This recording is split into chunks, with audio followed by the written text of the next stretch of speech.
For most people, pretentious falls under the category of you know it when you see it. Kind of floats around with other words like snobby, artsy, snooty, or arrogant, but I think a lot of people don't really have a strong functioning definition of pretentious. When something or someone is pretentious, they are attempting to be something that often they are not. Fine dining is labeled pretentious because the chef thinks he's creating something more than food. Movies are pretentious because the director or the audience thinks they are part of something that is bigger than just a movie. This might seem like an innocent enough critique, but in labeling something pretentious, you run into a lot of problems. You divide people, you discourage creativity, and you even do yourself a great disservice. Sometimes by calling something pretentious, you yourself are engaging in pretension. But above all that, being pretentious is usually a good thing. It's literally the fuel that pushes our society forward.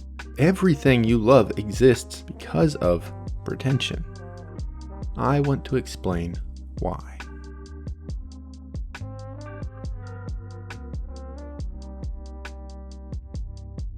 The idea of pretension often boils down to a perceived lack of authenticity. It's not about liking something. Pretentious people just pretend to like things to impress other people, some may say. Well, the fact is, we are all inauthentic by that standard. We all wear masks every day. I mean, if you want to be kind of annoying, to be a person is to wear a mask. The word comes from the Greek word persona, which means a mask. The truth is, there are parts of your personality that you edit out or emphasize depending on if you're talking to your boss, your kids, your parents, or whoever. You don't tell your grandmother you drop acid every weekend, but you'll talk about it forever with your friends. Your romantic partner probably knows that you hate working, but you never tell your boss. We are all constantly adjusting our personalities to suit other people. That's just life. So what grounds do we have to admonish other people for allegedly doing the same? But beyond that, there's the question of policing authenticity. Who are you to say that someone else does or doesn't really like something? In the 1980s, New York hip-hop artists in basements and at block parties began sampling the music of German conservatory-educated band Kraftwerk. Was their interest in this German music somehow inauthentic? Were they just being pretentious? I find it incredibly cynical to just automatically assume the worst about people and their interests. So if we can set aside the amorphous blob of authenticity, the first problem with labeling things as pretentious is one of policing taste, and even more insidiously, class. For starters, if people like things that you don't like or understand, that's okay. There's nothing wrong with that. You don't get to tell other people what they're allowed to like. But certain things, art, food, some movies, have an association with an elite class. When so-called regular people enjoy these things or claim to be interested in them, those people are often labeled as pretentious. In this way, the conversation of pretense serves as a way to keep people within the cultural bounds of their class. You can only enjoy what your class status says you can enjoy. If you attempt to rise from that set of interests, people use the blunt stick of pretension to beat you down into submission. And indeed, being pretentious usually isn't harmful, but calling people pretentious almost always is. For one, you're simultaneously being condescending and being self-loathing. When you call someone's enjoyment of a topic pretentious, you're basically saying, you're too dumb to understand this thing. But you're also admitting that you yourself don't understand the thing. So in turn, you would also be too dumb to get it. So the conversation is just really harmful to both parties involved. You see, when you use the word pretentious to cut down other people's efforts, you are making the world a worse place. You're not helping anyone, and you are discouraging people from doing interesting, exciting, creative exploration. You don't have to like that exploration, but I don't think you get to discourage others from engaging in it. One of the great ironies in pretension is that using the word is often a mask for its own version of pretension. It is downward pretension. People often think that liking cheap beer over fine wine or whatever somehow makes them more grounded or down to earth. This is obviously not true.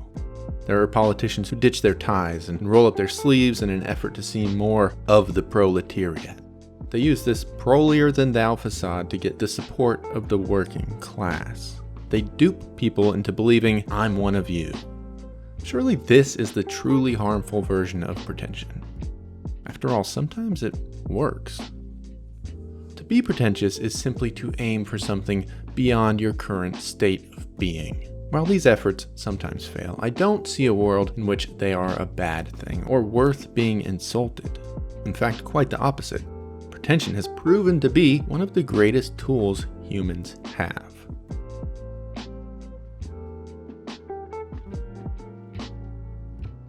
Pretension is progress. Pretension is ambition. When someone engages in pretension, they are striving to redefine what is capable within a chosen medium. They're aiming for greatness. If a Spanish artist hadn't questioned the limits of painting, we wouldn't have Pablo Picasso. If a couple of California hippies hadn't envisioned a greater role for the personal computer, we wouldn't have the iPhone. Now, certainly not everyone will be Pablo Picasso or Steve Jobs, but I do believe that everyone deserves a chance to try. If we start policing people's ambition by just writing them off as pretentious, then we kill ideas before they even have a chance to start. Pretension inherently carries risk, the risk of overreaching your own capability and the risk of failure. But even that failure is important. Because with each failure, a creative person, be they a scientist or a painter, sort of stumbles closer and closer to something truly magnificent. Without these failures, nothing we love would exist as we know it today. That includes drama, painting, cinema, literature, science, engineering, agriculture, everything. All developments are the result of pretentious people failing over and over again till they succeed. By throwing the word pretentious around as a pejorative, we're saying that people might fail, so they shouldn't even bother trying. I think we can all agree this is a ridiculous sentiment. When we are children, we learn about the world by trying new things. We engage in fleeting interest to discover what our true lifelong passions will be. But certainly you would never call a child pretentious. I would argue that what we often frame as pretension is just this same curiosity. People are curious about what a medium can do. They are curious about exploring the bounds of a certain thing. Through this pretension, people discover new things and new passions. So when we write people's interests off as pretentious, we're actually killing a desire to learn and a really healthy curiosity about the world. For argument's sake, let's say all pretension was wiped out of the world. It's easy to think the resulting society would be straightforward, easy to understand, and pretty much agreeable to everyone. But in reality, without pretension, society would look a lot more like this. That's because everything, even the most seemingly unpretentious things, were born from pretension. In the early 2000s, pretentious studio heads in Hollywood decided it was time to push the limits of comic books and created the Marvel Cinematic Universe. A man named Adolphus Busch was pretentious enough to reimagine the American beer market in the 1800s. He pushed to redefine his business, his product, and his whole industry, resulting in Budweiser. Even further back, a pretentious Neanderthal one day decided to leave his cave and actually build a house.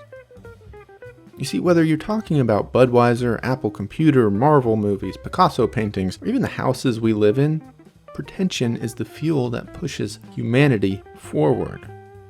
All progress in all things is the result of someone's pretension. Pretension to redefine their chosen medium and strive to create something entirely new. Without pretension, there is no ambition. We are all suddenly cavemen living in huts. So how can we redefine pretension?